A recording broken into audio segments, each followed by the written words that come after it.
માનતા મનથી રાખી હતી કે માંડીની ગાદી ચાલુ નહીં થાય ત્યાં સુધી હું ખાઈશ પણ નહીં અને પાણી પણ નહીં પીવું અને નકોડા ઉપવાસ કરીશ એવું માનતા રાખી હતી મારી મેં. જ્યારે આ વરસાદ બહુ પડ્યો ને તમારાથી બહુ વધારે દૂર રહેવાનું થયું તો મેં એવી માનતા મનથી રાખી હતી જીજીમાં.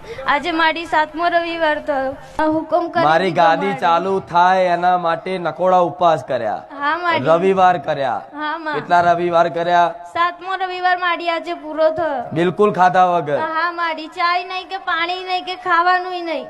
આટલી નાની દીકરી વિચારો, એનો ભાવ જુઓ, એનું સમર્પણ જુઓ કે માં તારી ગાદી ચાલુ થાય ને એના માટે માં હું નકોડા ઉપવાસ કરું. તો એક ભક્તને કદાચ રાજી રાખવા માટે પટેલ હું શુંનું શું ના કરી નાખું, સો ખબર છે. પણ મારા લાખો ભાવિક ભક્તોની પ્રાર્થના મારા આવું જ પડે, મારા આવું જ પડે. પણ ભલે